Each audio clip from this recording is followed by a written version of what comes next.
Some people even think it's fun to smash pumpkins.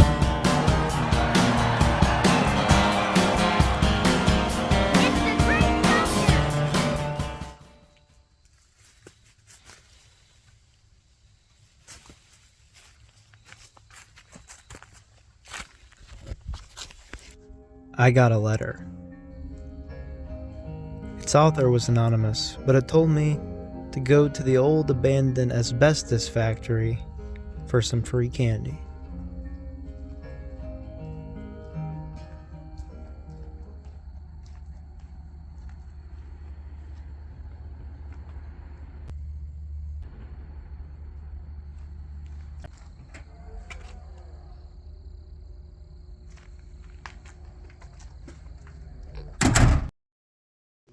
So it turns out the letter I got is wrong, and what I actually have to do is bomb for apples, and each one is labeled with something that indicates some kind of Halloween nostalgia of my own. I have to get all the right apples, and there's 2 or 3 in here just full of arsenic.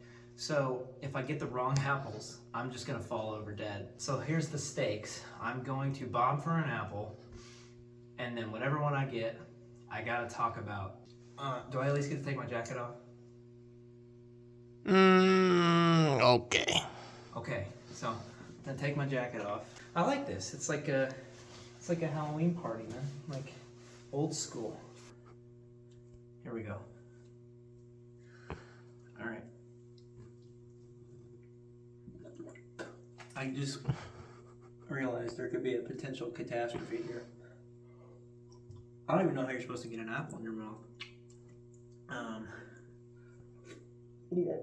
Man, I'm gonna waterboard myself out here. Oh, what's this apple? Oh, it says G. Oh. So, this reminds me of one of the best Halloween specials of all time, Garfield's Halloween special. They really were creative when they named that. So basically, Garfield gets all excited about Halloween because he's going to go get candy, and he's gonna trick Odie into getting more candy just for him. And so there's all this singing and dancing, and then they go out trick-or-treating, and there's more singing and dancing.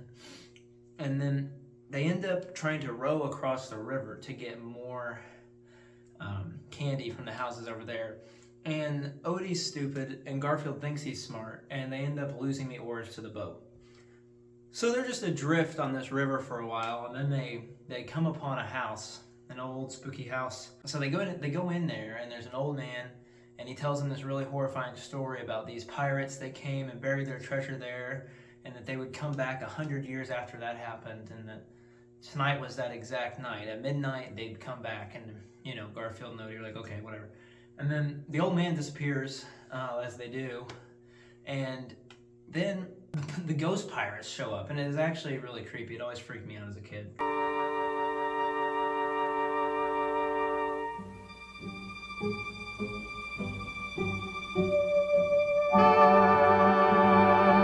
When they get out of the ordeal, they escape the pirates, and they just decide that Garfield decides that he's going to go ahead and give Odie his share of the candy, and that his greed and hubris ultimately almost ended up in the downfall of both of them. And so Garfield learns a lesson at the end, and then sort of it ends. And it's a Halloween classic, and yeah. It's really hard not to just inhale water.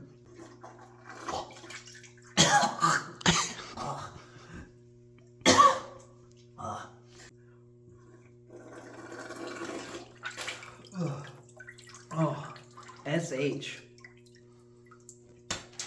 One of my favorites. Sleepy Hollow. Maybe one of the best Halloween stories in any form you find it in. Whether you know it from the classic old Walt Disney cartoon, or Tim Burton's movie that's live action, it has nothing to do with the original story, or the original story itself. Sleepy Hollow is one of the best Halloween stories out there. It's one of the first sort of American folk stories, and it tells the story of Ichabod Crane, the school teacher, who encounters, well, okay, let's back this up. He's trying to win favor with this girl in town named Katrina Van Tassel, and there's this other buffer, bigger dude named Brom Bones who also wants to get with her. And so they go to this party after a whole lot actually happens, but they go to this party and start telling scary stories, and Ichabod gets so spooked on his way home after getting rejected by Katrina, so he's already depressed. He starts to walk home and he's hearing all these scary stories, and so now he's got to go and try to get home without getting too scared, and trees are scaring him, shadows are scaring him. And then a rider comes up by his side, and he can't really tell because it's too dark to see him, and he tries to say hey, and the guy doesn't say anything back. And then, as they're riding further, he comes up on top of a hill and notices that the horseman has no head.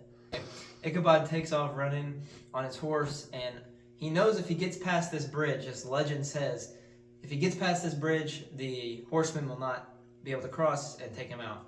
And so when Ichabod crosses the bridge, what does he see but a pumpkin heading right for his head?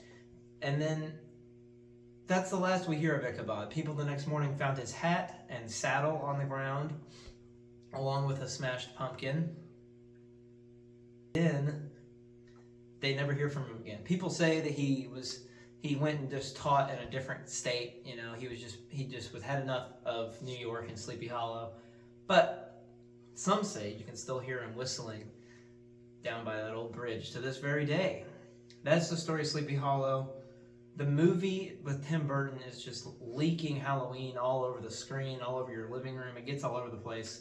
It's such a good film, even though it has nothing to do with the original story. Lots of nostalgia here. Yeah, that's Sleepy Hollow. Oh, that went right up my nose. Does people do this for fun? I guess I'm doing it for fun.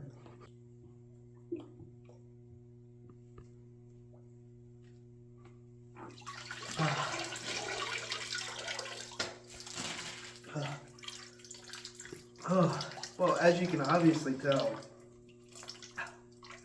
that is a Walt Disney D.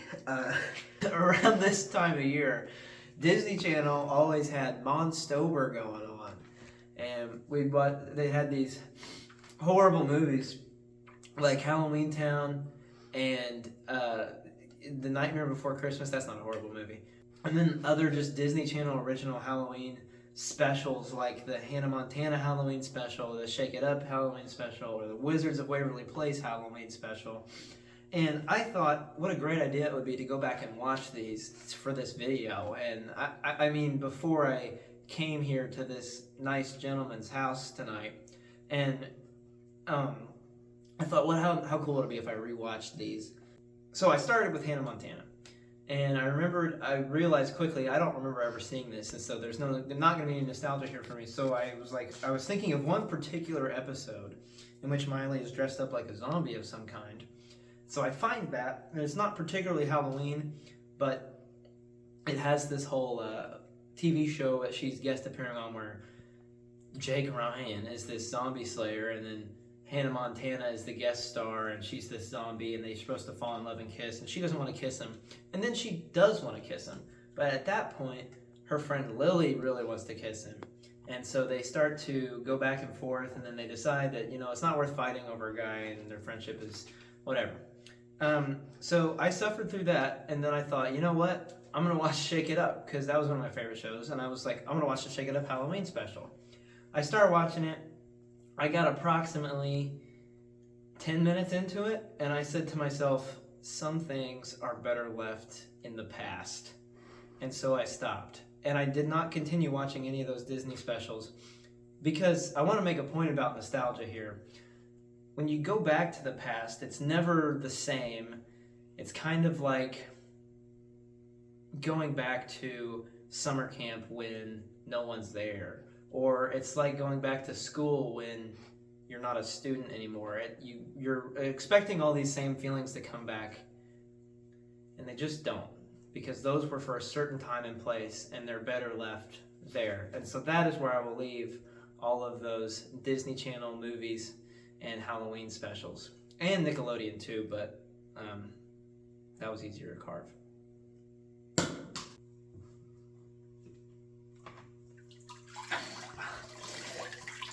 Oh wow, that's an apple Lincoln. You know what that reminds me of? Is a great pumpkin, which also happens to be the name of the greatest Halloween special of all time, The Great Pumpkin Charlie Brown. Now, Charlie Brown gets invited to a Halloween party, and as we all know, he doesn't have any friends, so he gets really excited about that. And he goes to the Halloween party, and they're bobbing for apples, which is where I got the idea for this video from. Anyway, and they end up practicing the jack-o'-lantern designs on the back of Charlie Brown's head, which is comedy gold, but, you know, traumatizing for a young fourth grader. And this is one of those where there's 3 different subplots going on. Most Charlie Browns only have like 2. But then we've got Linus, who is camped out in this pumpkin patch trying to wait up for the Great Pumpkin to show up. And what the heck is the Great Pumpkin? I've literally never heard of it outside of this Halloween special. It sounds terrifying, like a giant pumpkin, this anthropomorphic coming in. Robot Chicken did a really good parody of that. But anyway, so Linus is waiting up in the pumpkin patch all night, and then we've got the best subplot maybe of all time, Snoopy as the Red Baron, going up in his fighter jet in World War I and getting shot down in his epic trek back across the country trying to get back home. And there's such a different vibe to this whole Snoopy subplot where it takes itself so seriously and it adds some kind of creepy atmosphere and stuff. And then, unlike most children's Halloween specials, which aren't scary, I guess Garfield is sort of an outlier too, but The Great Pumpkin Charlie Brown actually has one of the scariest things in children's TV, and it's when Linus and Lucy was it Lucy or Sally? So Linus and Sally are in the pumpkin patch waiting up together, and Sally's asleep because she's tired of it, and then at this moment Snoopy makes it back to, at least to this point, at the pumpkin patch. And so he sort of slowly rises up from behind the pumpkin, and Linus gets so excited and he faints. But the sound that happens when he does this, it's the Great Pumpkin! He's rising up out of the pumpkin patch! Makes this scene really freaky. I remember this actually freaking me out, and it always did. And I think it was supposed to freak you out a little bit, even though you know it's Snoopy. So now it'd probably make you laugh. You're like, oh my gosh, it's Snoopy, and he thinks it's the Great Pumpkin. But that's the Great Pumpkin, and that is one of the greatest Halloween specials of all time.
Happy Halloween, everybody.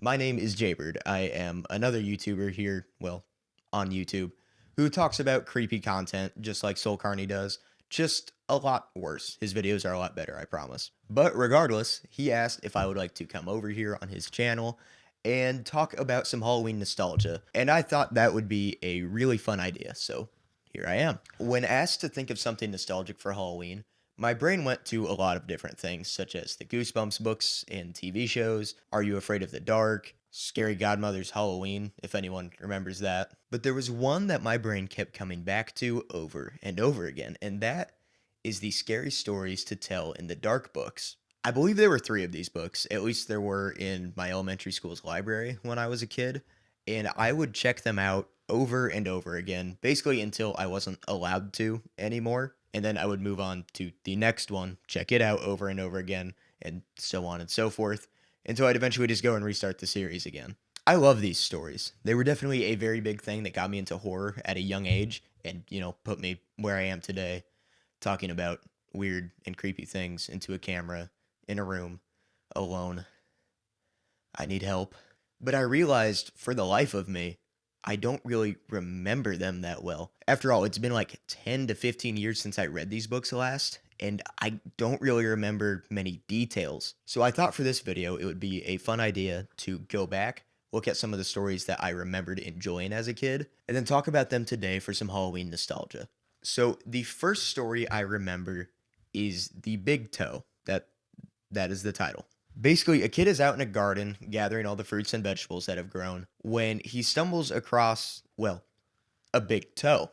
And he has the perfectly normal response of pulling it out of the ground.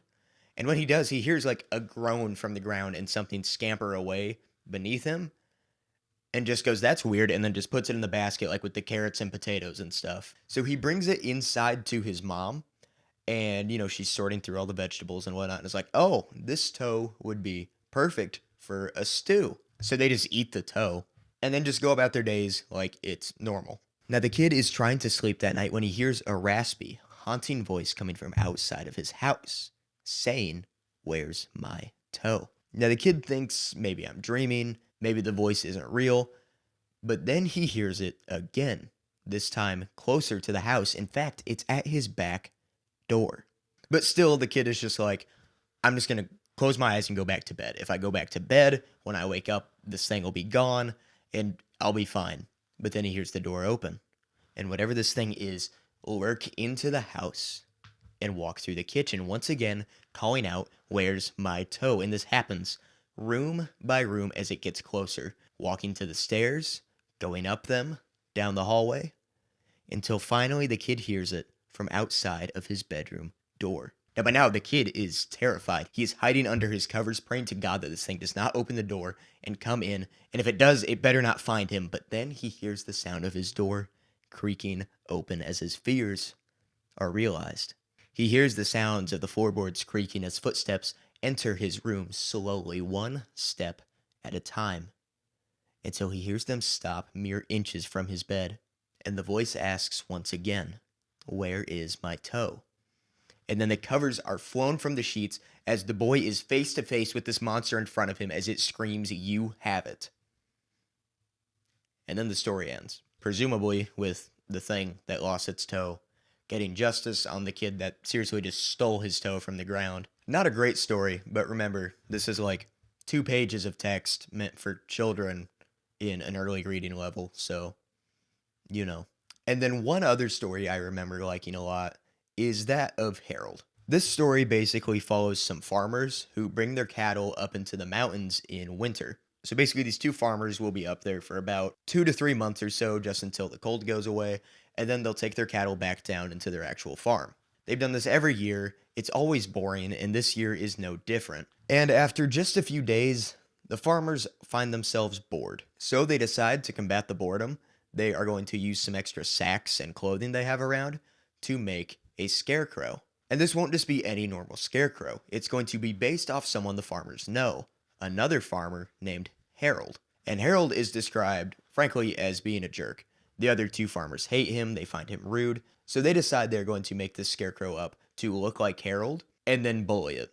And that is exactly what they do. They give it a long hooked nose, which Harold is said to have. They give it a big frown and dress it up in attire that Harold would be found wearing. And so their day would go as follows. When they get up in the morning, they take the Harold doll, bring him outside and set him up, while they go attend to the herd, and in evenings they would bring the scarecrow back inside to make sure that the weather doesn't ruin it. They'd blame the doll for any bad occurrences that happened and would like punch it and kick it and smear food on it and whatnot, just all around berating this inanimate object. Until one day, while they're doing so, when they come into contact with it, they hear the doll grunt. And both of the men hear this and are taken aback.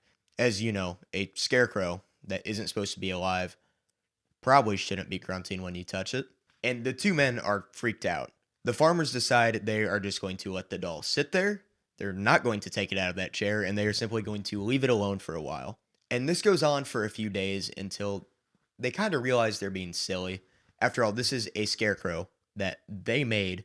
They know it's not alive, and they figured that maybe just a mouse or a bug or something crawled in there and made a sound whenever they hit it, and think that's probably where the grunt came from. So they decide, screw it. We're going back to business as usual. We're going to bring it outside every day, bring it back in and bully it, and, just all around be mean to this scarecrow for some reason. Until one day they're doing their usual bit, once again at dinner, being mean to Harold, when the doll actually gets up.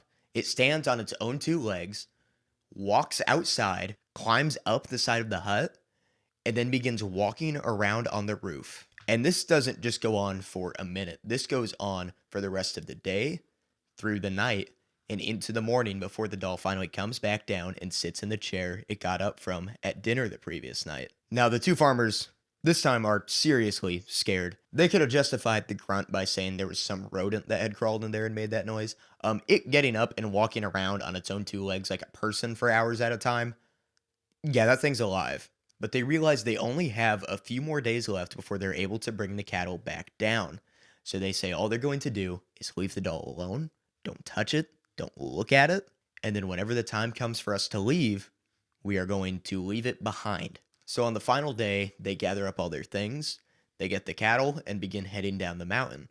But a good ways down, they realize they had forgotten some expensive equipment. Now, they debate just leaving it. After all, they don't want to go back and see Harold, but the equipment's expensive, and they know that if they have to buy replacements, it'll set them back a good deal of money. And after all, what damage could a scarecrow made out of fabric and hay really do to them? So they draw sticks to see which of them is going to stay with the cattle and keep walking them down the mountain, and which one is going to go back for their belongings.